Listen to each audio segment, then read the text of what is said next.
zone you are in. My name is Darryl Higgins. I'm Director of the Institute of Child Protection Studies at Australian Catholic University. And I'm coming to you from Melbourne, Australia.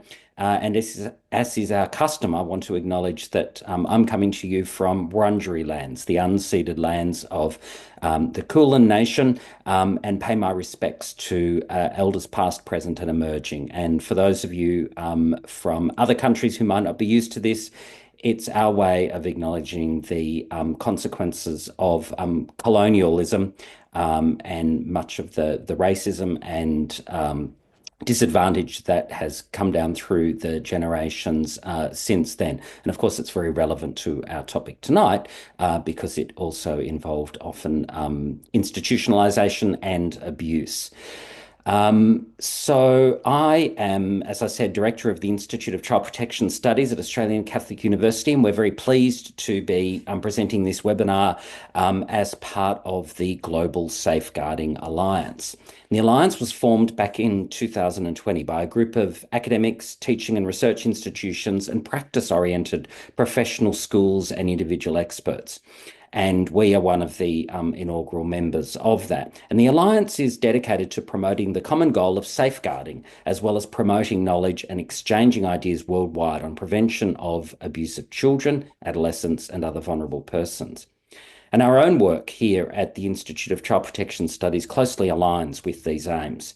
We're recognised nationally as a research centre of excellence in child, youth and family welfare. And were established almost 20 years ago. Next year's our 20th anniversary as a partnership between the university and the Australian Capital Territories Community Services Directorate in Canberra. Our work is about the safety and well-being of children. That's really central, and understanding their experiences and providing them with opportunities to inform our work and help us create evidence-informed solutions for services, systems, policies, and practices. And we're going to be talking tonight in this webinar about one of those services or systems in particular, the church. So I am now going to, with great pleasure, introduce you to Dr. Marcus Pound, who is another member of the Global Safeguarding Alliance, and he is presenting today's webinar. Marcus is an Associate Professor of Catholic Theology at Durham University. Marcus, you may or may not know, came to academia via a rather unconventional path without seeing any exams, but ironically was funded through the Margaret Thatcher's Access to Education Local Authority grants. And he might tell a little bit more about himself in a moment. But his interests revolve around the study of trauma using a theoretical approach with an interest in psychoanalysis, as well as practical approach with ethnographic interest, particularly in the case of abuse within the Catholic Church. So turning to the topic of tonight's discussion, he was Principal Investigator for the Boundary Breaking Project, which explored the ecclesial implications of child sexual abuse within the Catholic Church in England and Wales. He has published extensively on trauma and abuse in journal articles, book chapters and reports. And one of those publications was in partnership with the Global Safeguarding Alliance on the safeguarding capability of adults in Catholic Church ministries from a global perspective. And if any of you attended our last GSA webinar, you will have heard about that. Recordings are available, so get in contact with Maria if you would like to listen to that. But today, Marcus is going to be presenting his findings on a place a little bit closer to home for him. He's going to be talking about the attitudes of Catholics in England and Wales to child sexual abuse in the Catholic Church. He's going to be talking in particular about findings from an online questionnaire with over 3,000 Catholics, a sample that was representative of the Catholic population in England and Wales. And the study included regular and occasional churchgoers, as well as those who do not come to Mass but still identify as Catholics. It was completed in 2022, but significant analysis, I understand, is still ongoing. So I'm very pleased to now hand over to Marcus so he can tell us more about this project. Over to you, Marcus. Thank you. Thanks for that introduction, Darryl. It's a great pleasure to be here. And as you said, I'm going to talk about the Boundary Breaking Project. And I can't start without giving credit to the research team themselves, Pat Jones, who was the lead author of the first report, and Catherine Sexton and Greg Ryan. Many of their ideas and thoughts and words I've collectively assumed, so I give credit to them. But I also want to give credit to the Global Safeguarding Alliance as well. They've been a pillar of support and a genuine community to help foster some critical thinking, ideas, and general confidence around this area. So I know I'm biased because I'm part of it, but I can't blow their trumpet enough. Anyway, thanks again for that introduction, Daryl. I'm going to talk to you on research undertaken within the Centre for Catholic Studies, Durham University. For those who don't know, that's a secular university. And we called our research Boundary Breaking. It began in 2019 and it was completed around 2023. Our research focused primarily on the sexual abuse of children involving diocesan and religious priests, brothers or sisters that had taken place in Catholic institutions in England and Wales.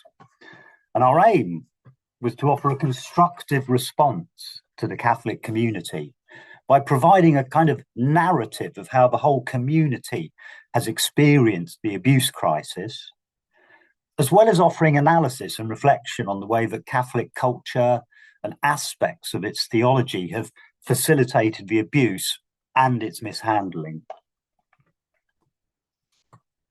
So I'll just start by saying a little bit about the context of safeguarding in England and Wales. Since the 1990s, the Catholic Church in England and Wales has experienced the crisis of abuse, allegations, convictions, mishandlings in multiple ways and across multiple sites, from seminary to parish life, schools, religious orders, and dioceses. The issues remain ongoing.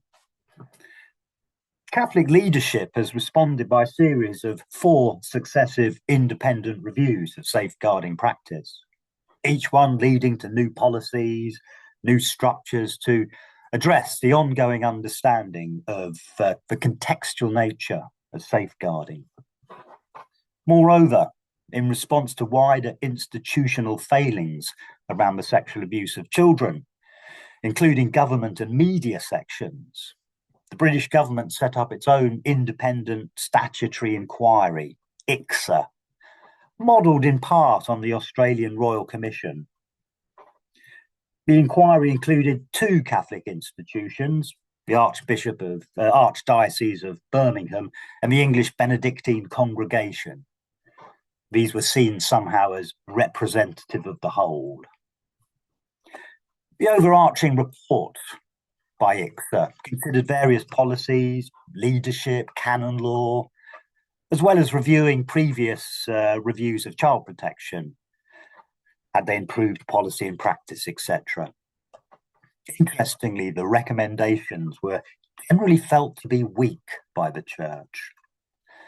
However, while the Church has been changed by the experience, it is not necessarily engaged in any articulation of its impact or reflection on its meaning. And we were encouraged in our work to provide such reflection. Academically speaking, we were challenged in particular by Marie Keenan's work on child sexual abuse in the Irish context. Her work was based on in-depth interviews and group work with 7 priests and 2 religious brothers, of whom 7 had been convicted. In the other 2 cases, the victims had not wished to press charges. All of them were taking part in treatment programs, and she examines her subjects' experience and perception through theories of gender, sexuality, power, as well as the historical background of Catholicism in Ireland. The Boundary Breaking Project wanted to address her work in 4 distinct ways. First, we wanted to explore her general thesis that abuse is systemic within the Church, rather than a few bad apples. And we wanted to do this within the English and Welsh context, in a way which responded specifically to the canonical jurisdiction of the Bishops' Council in England and Wales. Second, we wanted to make the voices of the survivors primary within the research. Third, we wanted to break the dyad of offender, victim, survivor by listening to the wider set of voices that constitute the church, as well as the wider social discourse, including bystanders. And fourth, we wanted to maintain the primacy of theological interpretation with a view to some of the constructive ways forward for the church. And I'll say a little bit about methodology. Methodologically, to explore the ecclesial culture of the church, we employed the tools of ethnography and anthropology to undertake what I call a holistic ethnography. We utilised a mixed economy, primary interviews, focus groups, participant observation, extending over a period of successive meetings, and a survey. Whilst victim survivors' voices were primary and crucial, we also listened to many others who were directly or indirectly affected. Parish members where a priest had been imprisoned, priests who had known or worked with abusing colleagues, bishops and leaders of religious communities charged with handling cases and the wider response, office holders responsible for safeguarding. In total, there were 82 interviews we undertook and around 4 focus groups. We also conducted an externally commissioned survey. As Darryl said, over 3,000 self-identifying Catholics responded to an online questionnaire, looking generally at awareness, attitudes, impact. It was a representative sample of the Catholic population in England and Wales, and included not only regular and occasional churchgoers, but those who may not come to Mass at all, but still identify as Catholics. Our aim was to enrich the overall picture of Catholic culture and practice in England and Wales in the light of the clerical sexual abuse crisis. We wanted to provide some statistical information from a relatively large sample to sit alongside the qualitative analysis and data which underpins the project. And you can find that in the document Cross of the Moment. Throughout the research, we maintained a primary commitment to the survivors, not just as research participants. Following early advice from the Survivors Trust, we sought to incorporate aspects of the Charter for Survivor Engagement and the Survivor Involvement Ladder produced by various survivor agencies and voices. This included involving survivors at all levels of governance, not just on an advisory board, as we had initially thought, ushered off to the side, discreet from the executive. No, we wanted them on the steering group as well, bringing relevant professional expertise, as well as their own experience to bear upon our considerations. Their presence, though, was not just a matter of representation, much more in the manner of Levinas, how he might describe it. We were called to account in a particular way through the embodied encounter, called to speak truth with integrity. The process we followed in the report involved primarily listening to all those voices and experience, understanding how those revealed habits, attitudes, structures, and practices that might have been implicated in both the abuse and how the response failed. We wanted to explore the ideas from Catholic teaching that had influenced and shaped these and critique them where they were seen to be unhealthy or dysfunctional. And we wanted to trace through some possible pathways of transformation, although these are presented generally as imagined possibilities rather than a set of recommendations. We took an inductive approach and iterative approach to the analysis. We identified themes within the data corpus rather than working from a pre-given set of themes derived from the initial research aims. And this was because we were concerned with the meaning of the crisis for the church in England and Wales. All our findings were discussed collectively as part of the team. And we were mindful in our reflections that there was almost always a theology in the stories that people tell and the actions that they have taken. But I thought the priest was God. What's the theology of priesthood at work here? But my children were baptized by him. Does that count? Do a priest's crimes affect the efficiency of the sacrament? He didn't sin in our church, where he's been for 20 years. Perhaps that's God's way of saying that he's been forgiven. Should forgiveness preclude justice? Their narratives disclose elements of the Christian faith, even if for some of those it was later abandoned. But they revealed a gap between who we're called to be as a church, how we fall short in practice. They pose questions of the church and its theology and give witness to its problematic use, asking questions of us all. Across the research, 6 key areas disclosed themselves to us over the course of the conversation. And I'll just list these briefly. First, obviously, silences and secrecy. Abuse often begins with secrecy and silence. And just as secrecy requires the use of silence, silence can foster secrecy. There's an inner complicity between the two. But the examples extend beyond the initial abuse to the wider culture and all the things that are spoken about, from the need for communication when a priest is removed from a parish without a word, to an openness around practices such as celibacy. The second theme, ideas of what a priest is. Here we encounter the culture of clericalism, where the exercise of power usurps the exercise of service. When priests are taken to be separate from everyone else, placed on a pedestal, which can disempower both the priests, but also the people of God.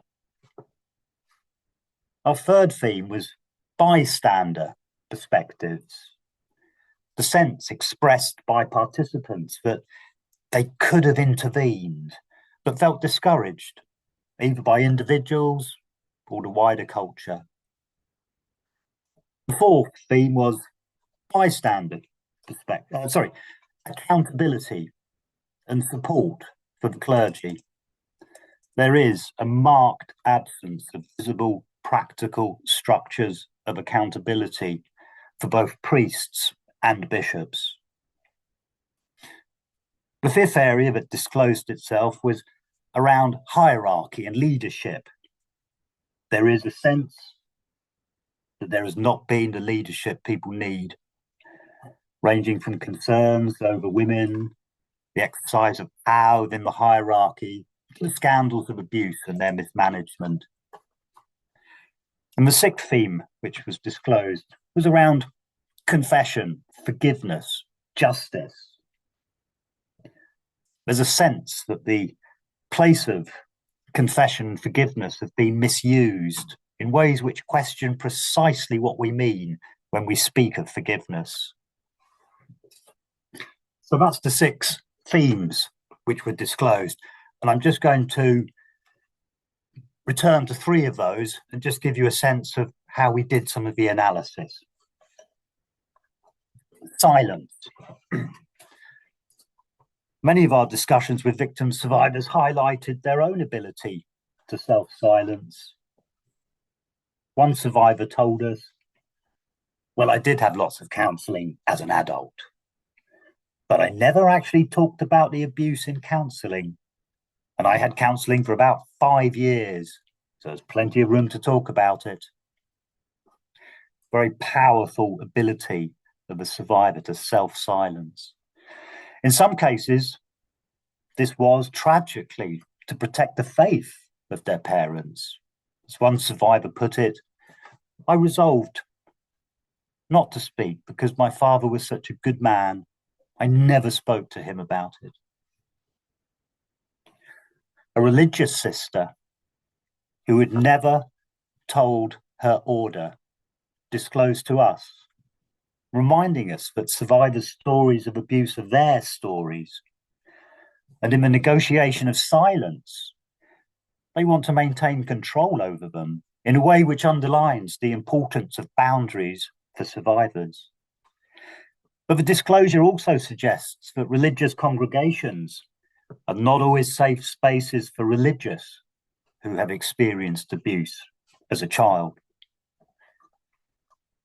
Silence was also a function of the laity, whose responses identified a general resistance to talk collectively about abuse in the church. We don't want to talk about it.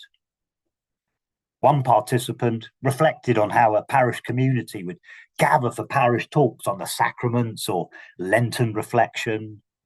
But at a meeting, when the elephant was mentioned, still no one spoke. And I'll say a little bit about clericalism now, and I'll tie these up. Many of our conversations gave rise to the well-documented sense of clericalism, the idealization of the priesthood, and by extension, the idealization of the church. Our data was flooded with reflections on the matter. Clericalism can lead to a sense of impunity, which is one of the problems of our Catholic culture. It disempowers ordinary lay people because it makes them think that priests are somehow holier. Clericalism traps priests as well as people, leads to bad habits on both sides. Decisions not shared. People find it difficult to question or challenge the priest. They become frustrated, leave, and meanwhile the institution, and often we as members, default to protecting the priest. This tendency is implicated in the experience of many victims who were unable to disclose their abuse or weren't believed when they did. But it's also implicated in how lay people feel unable to challenge priests when they have concerns that need to be raised. This is part of the complexity of the bystander experience. This sense of being unable to challenge. And again, the bystander was a category that presented itself from the material.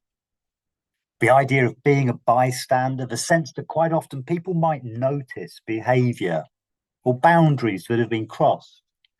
Relationships are not the way they should be, and yet they don't challenge it. The sense of being a bystander links to both clericalism and to silence. Some of those who spoke to us explained that what prevented them from acting was the sense that they had no power to do so, no language they could use. Some might also have been schooled in a sense that it was wrong to bring scandal to the church.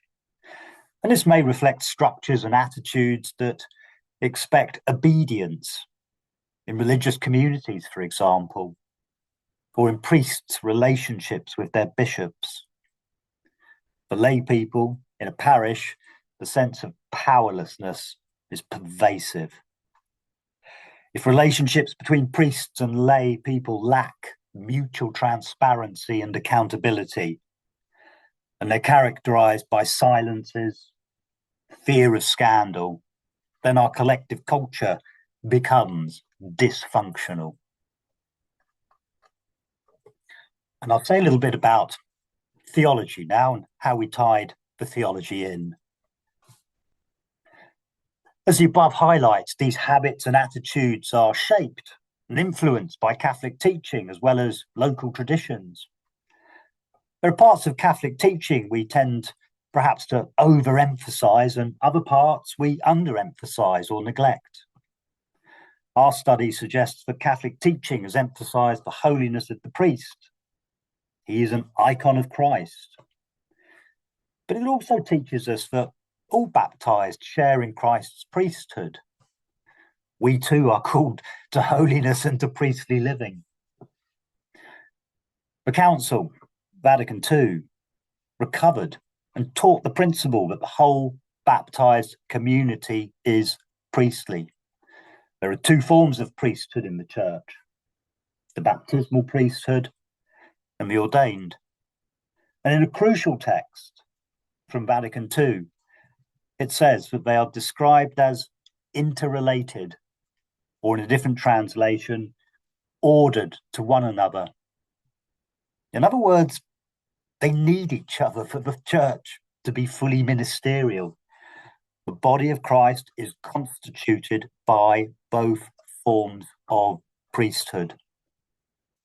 In other words, the task of the priest is not to hold the priesthood for himself, but to enable the priesthood of everyone else. He is not the only one who is holy. And if we do speak of priests as holy or sacred, we should also speak of the baptized that way.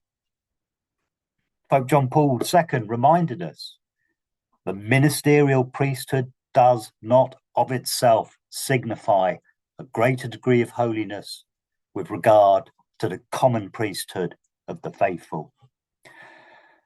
And this should help us reflect on accountability, not just in terms of safeguarding policy, but as a theological principle. It's an idea that comes from Archbishop Spooner, that accountability can be redemptive, though accountability, or through accountability, we can build health and restore relationships.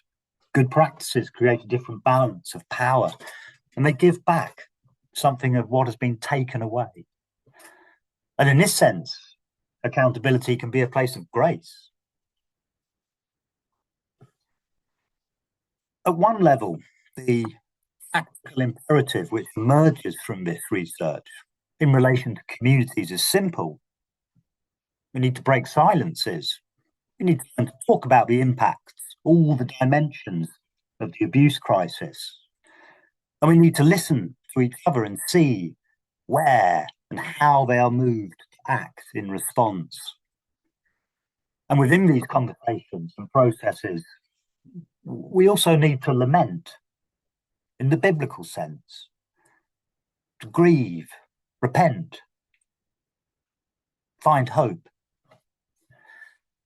A quote from a survivor which recalled something of Ephesians became something of a guiding insight for us. We're the body of Christ, and if one part of that body is injured or broken, we're all a bit broken and injured. And when we look at the various experiences of abuse, we see more clearly the parts of the ecclesial body that are unhealthy and need a sense of recovery. It's highlighted the underlying dysfunctions within the ecclesial body because everything's connected and the issues are systemic. Part of the distinctiveness of this research emerged in part from our strategic choice to listen to as wide range of voices as possible, representing many fields of the lived Catholic faith. We called it a whole approach. And this was why we undertook the survey I referred to earlier. Along with the qualitative work, we commissioned the survey and captured over 3,000 voices. Who counted as Catholic in our survey? Well, anyone who identified as Roman Catholic. This includes also those who may have disaffiliated from a church, but still identify as Catholic. We wanted to be as inclusive as possible. We wanted to look beyond those found in the pews each week. Our own sample was generally representative of the Catholic population in England and Wales. We had about 30% of them probably attended Mass at least once a month, along with occasional mass goers, about 50% of the cohort, between once and 6 months, and about 20% those who didn't attend Mass but still identified as Catholics. Our survey suggested around 1/3 of Catholics who had previously attended Mass to some degree reduced their Mass going because of the abuse crisis, with about 15% stopping completely in England and Wales. 35% overall reducing, 15% stopping completely. These figures were echoed in the impact on financial giving. 35% of Catholics who had previously donated reported that they'd either stopped or reduced their donations to the parish and diocese. Disaffiliation from Catholicism is often, as Stephen Bullivant has shown, it's a long and fluctuating process. For some, the experience is simply one of ecclesial drift, as their already busy lives are taken over by competing commitments to the church, and they fall by the wayside. Others experience a sense of ecclesial estrangement from the church. They fail to recognise their understanding of gospel values reflected in the church. Whereas for other groups, disaffiliation implies an intentional separation from the church, that is often in response to a scandalous experience. One of our survivors from the interviews had some friends construct a special sort of ceremony so he could become sort of ritually removed from Catholicism, a very intentional act of disaffiliation. Arguably, any of those factors may contribute in the movement away from regular faith. And however significant the abuse crisis may be one more reason among many for Catholics to want to move away from the church. Unsurprisingly, regular mass goers demonstrated a greater resilience to disaffiliation as the result of the abuse crisis, with a vast majority of regular mass goers continuing their practice unchanged. Only about 3% of regular mass goers ceased attending as a result of the sexual abuse scandal. 3%. Occasional mass goers were impacted much more significantly, with 43% reducing or stopping completely attending church. And this pattern of regular church goers having a much more positive attitude towards the church than those who didn't attend was reflected in other areas of the survey. Regular mass goers were less likely to report a negative impact on their faith. About 20% said, well, I had a fair amount. Only 6% said it had had a lot of effect on their faith if you're a regular mass goer. By contrast, almost half of occasional mass goers had reported an overall negative impact. In other words, the degree of impact was felt greatest by the non-attendees. And what this shows is that the wider effects of abuse, the disclosures, handlings, mishandlings, and reporting have really had the greatest impact in the ecclesial body on those who have a greater degree of disaffiliation. How do we read that? Is this simply a case of Catholic groupthink amongst regular mass goers? Are they trapped in a collective denial in the face of their institution? Again, the data suggests not. For example, overall, a substantial majority, 80%, thought the church has to change a great deal to prevent further abuse. Even amongst those who considered abuse to be a thing of the past, 66% agreed the church needs to change to prevent further cases. And about 80% overall of Catholics considered that the church had, to some degree, lost its moral authority because of its handling of the sexual abuse cases. The data poses the question, to what extent might we consider all mass-going Catholic survivors of assault?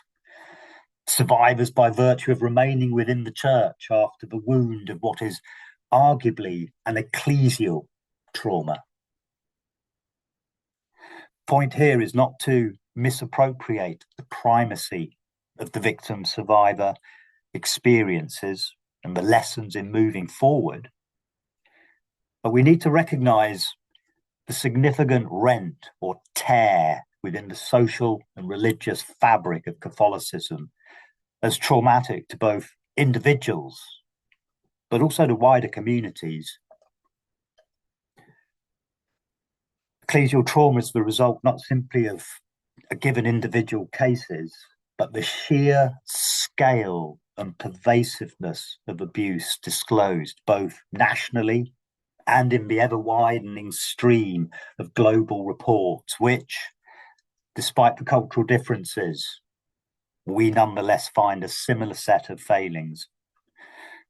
Bishops failing to respond adequately, prioritization of the reputation of the church and clergy above care for victims, and procedures which appear to lack justice, truth, or the gospel.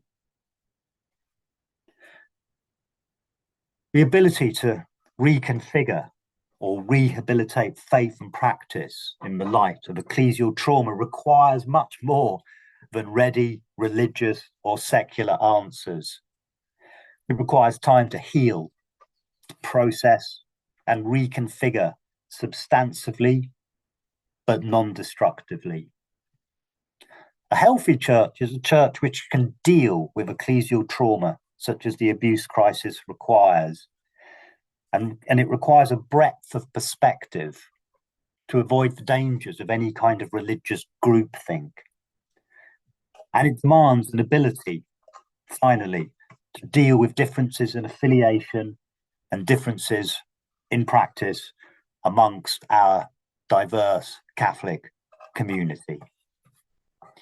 And I will just leave you with a little quote from a survivor.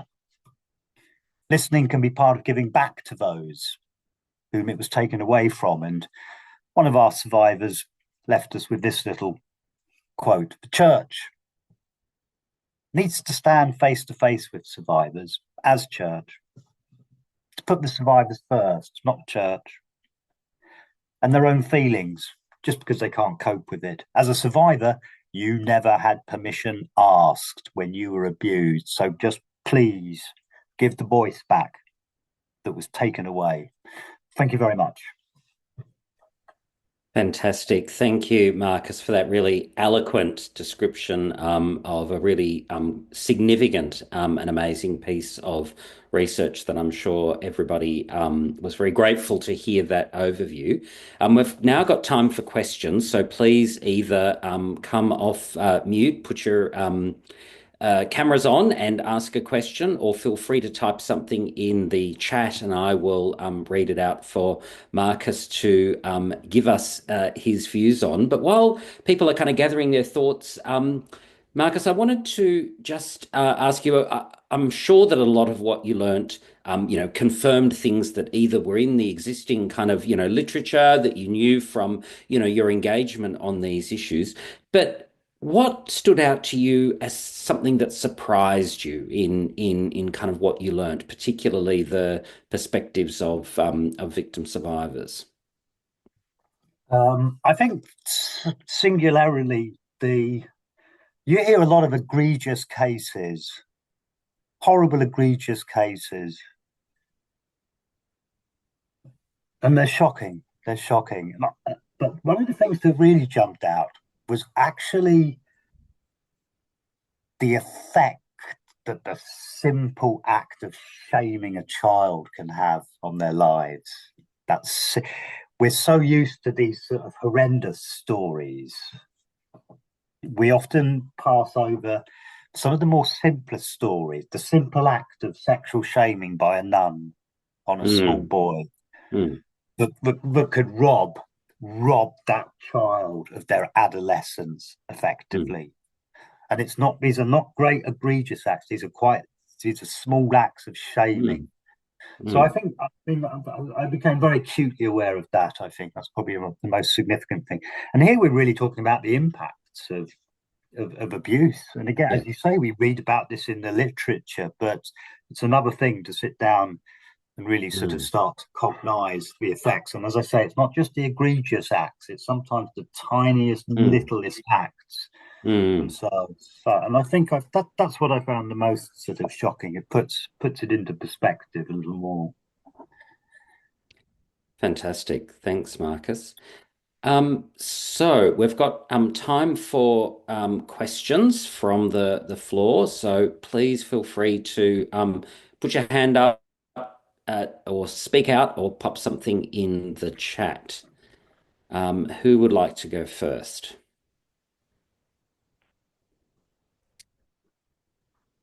I should say too, it doesn't have to be a question. It could be a reflection on what you found, helpful or insightful from what Marcus has said. While people are gathering their thoughts, Marcus, another of the things that I wanted to ask about was what the reaction has been from the institutional church to your findings thus far. Yes, yeah. Um, And I know that's a big question. I would say it's a little mooted. I would say it's a little mooted. They were kind enough to, Okay. put it on the website. The Scottish Catholic Church in Scotland seems to have been a little more ready to receive. So we quickly found the work taken up by safeguarding agencies. With the report, along with the report, you'll find on the website, we also provided a little sort of user's guide because Mm. I know it's a report, but it is the most exciting. I've never read a report before that I actually really wanted to get to the end, like a sort of interesting novel where you're compelled, because you do want to get to the end. And it's a report for really sitting and dwelling in. One of the things I didn't address was we haven't really produced a classic series of recommendations. The church has a lot of recommendations. Every report comes out with a series of recommendations. They're generally, kind of the same points being made. We didn't want to produce Mm. a report and Yeah. suddenly throw a load of recommendations down. No, actually, what we wanted to do was capture some of those key voices. If you Mm. read the literature on abuse, certainly sort of 7, 8 years ago, I came across the same survivor voices in the literature. So we really wanted to give much greater scope to the voices that hadn't been heard. We wanted to increase that sort of Mm. Yeah. those accessible voices. But more importantly, as we turn the report, and I said today, we need to learn to lament. You need to learn, and you need to learn to dwell within these voices, to dwell. But as you'll have seen from the Yes. experience in Australia, and you mentioned a bit about post-colonialism and recognizing your own place in the indigenous people of Australia. Part of that process, I'm sure, for Australians has been the necessity to create empathy and the bridge with the suffering, and that empathy is one of the first Absolutely. parts. And so creating that sense of empathy Mm. with these voices, that was why it's so important not to produce a report with just a list of recommendations for a bunch of bishops. No, this was a report with voices for everybody in Mm. within. Um, Yeah. Actually, I've forgotten your initial question, Darren. I'm not quite sure how I got that far. That's no, no, no. Oh, Well, the yes, it was about reaction how of the church, but that's that's that's right. Yes, how the church has yeah, responded. So, yeah, so it's. I yeah. think it's. I think it's about the more people on the ground, the more community bases that can take this material and start to dwell within it. I think, and use that to generate an Mm. articulation. So it's a slow process. I was pleased the Scottish Church had incorporated it into their safeguarding pages, and you can find it on the Catholic Bishops' Conference in England and Wales. But I think Yeah. generally it's been mooted. And I think that is because we are confronted by what is a very, very defensive and beleaguered institution. Interviewing priests. Priests Mm. are considered a hard to access group of people, which is incredible when you think about a priest's role. But if you want to get a priest to Mm. talk about this stuff, that's a different kettle of Mm. fish. And those Yes. the complications around those sensitivities are quite Yes. quite horrendous. I mean, it's Mm. you know, yeah. Sorry, Darryl. Let me give the Marcus, floor no, to no, some no, questions. that's great. Now someone's got their hand up. I'll go to you first, and then we've got a couple of questions in the chat. Is that me? Hi. Hello. SCSSA. Yeah. Yes. Hello. Sorry, I couldn't change my name. So hello from the Scottish office, Oh, who are hooray! You lovely got Ah, mentioned. I mentioned you about there. 2 minutes And ago. we were joined. I have it here. We were joined by Pat Jones and Claire Watkins from your programme to do 2 webinars. I just wanted to say a couple of things. One from a personal perspective, for anyone who has not read the research yet. Please do. I read it, and I'm going to start by saying that I started reading it thinking I've been working in safeguarding in the Catholic Church for a very long time. I can kind of preempt all of what it's going to say. And there was so much in it that I read and thought, I have never thought of that as being contributing to the abuse crisis. There were comments in it from Catholic women, and I thought I was the only Catholic woman that thought that or that had had that experience with a priest. And it's incredible how it starts to bring pieces of maybe what looks like a different jigsaw and place them into the context of clericalism and the abuse crisis. But the thing that I really wanted to say was at our webinars in Scotland when Pat and Claire came, I was really struck by how much people want to talk.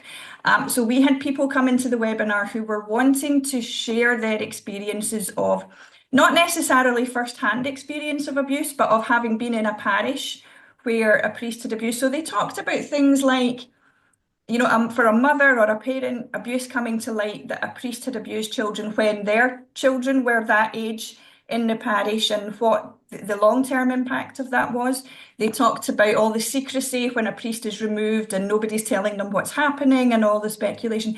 And what we really found at the webinar was people have so much hurt, and so many questions and so much that they rightly want to question the hierarchy about. So we're going to try and follow it up, assisted hopefully by Dr. Jones, with some kind of conversation circles, because it just opened up that apart from obviously survivors and victims are always at the centre of our thought, but there is this wider issue for parishes where there's a lot of hurt and an awful lot of healing still to be done. So thank you, Marcus, for all your work and for opening this up No, to us. thank you. Thank you for being. I mean, I've always English people generally think of Scottish as being a little bit more progressive, and this doesn't do anything to challenge that perception. So I'm very grateful. Just to say, you raise an important point because, of course, there is a lot of secrecy in the church, but as you've rightly said, there's a lot of people who also want to talk about it. But one of the parishes that we spent some time with, the priest was convicted. He got 20-year sentence, and even with the report now trying to bring that community together to have a conversation around that event is still a very fractured process. Yes, people want to talk, but we have to work really hard to create the kinds of spaces and forms where they feel that they can talk and talk safely. Yes, thank you. Yes, lovely to hear from Scotland. Madison in the chat asks if safeguarding leads within the Catholic Church are reading your research, what's one thing you would hope that they take away from it? What's the one thing that a safeguarding lead would take away from it? I think I'd want to flip the safeguarding. So, because when we think of safeguarding, we think of rules and impositions and what we can do to prevent. You sort of feel that a lot of what we're doing now is sort of reactive Mm, and it's trying to prevent in the future. But I think it's this question of parishes needing to lament, of parishes actually needing to come together and to be able to articulate and talk about it. What kinds of actions, for example, what kinds of structures have we got for those kinds of events? When does a parish ever come together? What chances is there for a parish priest to address the parish? He gets a homily, but the homily is really a reflection on the reading. So there are actually some really practical aspects around how you actually facilitate getting all those people together in a forum. And mm, I would be looking for that sort of proactive stance by safeguarding leads. I remember listening to one safeguarding leader in a church, and he was talking about after the disclosures of Jean Vanier, and a lot of people were very affected by that. They'd obviously taken a lot of sustenance from the writings. And he said, I got my books and I went and hid them. And I thought, mm, wow, this is safeguarding. And it's the yeah, culture of safe. I'm going to hide that. We mm, need to stop hiding things, and we need to work collectively towards mm. a process of lament. Right, another question. So Shiny is asking, did you learn anything from the participants about what helped them build resilience and overcome the impacts of child sexual abuse crisis? Yeah, yeah. I think I mentioned this. But boundaries are so important. Boundaries for Mm, Paul, truth speaking, justice. Survive. We constantly come up against this. Of survivors are. I was reminded of this story. It's not from this context. It's another story that was to do with the breakup of Yugoslavia. How many of the women in the breakup of Yugoslavia were raped in the course of war. That happens in war. War is outrageous.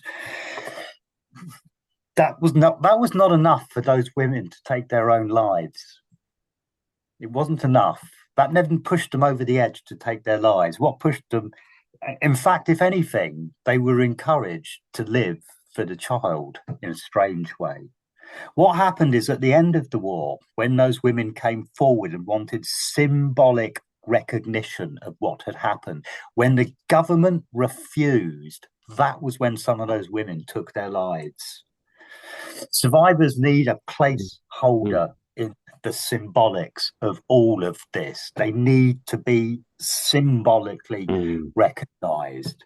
It was mm, enough for that survivor to be able to walk up to that gravestone with a hammer, knowing mm, that they could smash that headstone up, but not doing it, but knowing that they could, and having something mm, of that power given back mm, to them. Because, as I said, it's the boundaries of the things that are broken. And so maintaining those mm, boundaries, giving the survivors sense of their own space, and being able to control and having that symbolic place. This is why things like, the Day of Prayer for Survivors, why the Loud Fence initiatives, this is why mm. Yes, they seem like small things, but they're not, because they yes, are yeah, giving a place in the yes, symbolic world for those who have been mm, abused yes, and survived. And that's yeah, that's yeah, that's got to be the most important thing. mm, yeah. I'm glad you mentioned the Loud Fence movement, which had its origins here in Australia, just a few kilometres up the road from me, and has taken off globally and is an important part of that, symbolic recognition. So thanks for raising that. I think we've got time for perhaps one more question. Clint asks, considering the finding that younger Catholics tend to have a more critical view of the church's handling of abuse cases, how might the Catholic Church in Australia better engage with younger generations to address these concerns? Yeah, it's a tricky one, this one. I had a student who she went to a she went to a Catholic school. Let's say a Catholic school that's quite prominent in terms of the abuse that happened there. national press and all that. So, sometimes I asked her, where did you go to school, or da-da-da? And the students said, I went to this school.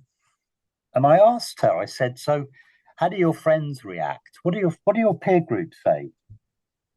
And she said, well, when I first told people I went to that Catholic school, they would say things like, did your parents want you to be raped? Which is a really quite staggering thing for those people to say. You wouldn't, it just defies everything. That is peer-to-peer relationship. That is her peer group. But I mean, I'd spoken to that student, and that student spoke with real eloquence about the learning and Catholic environment of that place. So that was not her experience, but the cruelness of her peer group. Young people today, yes, they are very critical. They are very critical, but in a sense, there's a survivor bias that's occurred. Basically, if you're a young Catholic person, generally today, you've had to grow up and you've had to kind of deal with that already in some respects. That's the issue. So I think the young people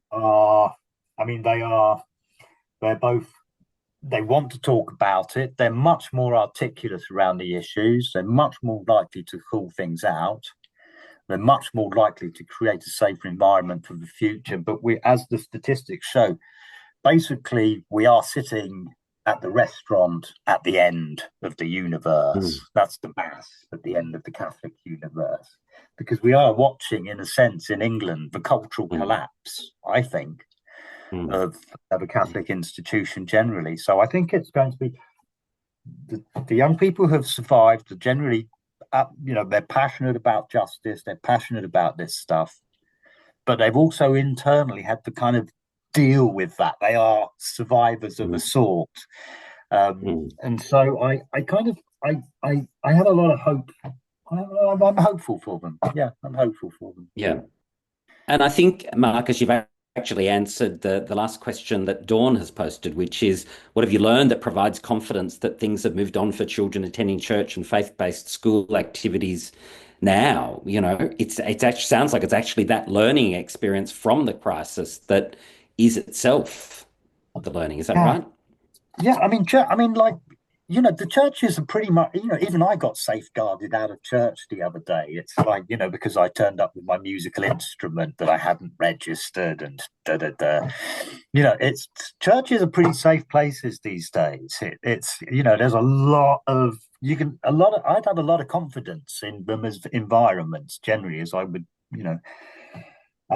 there's been so much emphasis. So yeah, I think there's confidence, but it's not really about that, is it? It's more than that. It's how we continue in the transmission of faith, how we continue that, and how we build on that. So we just have to wait and see, really. Yes.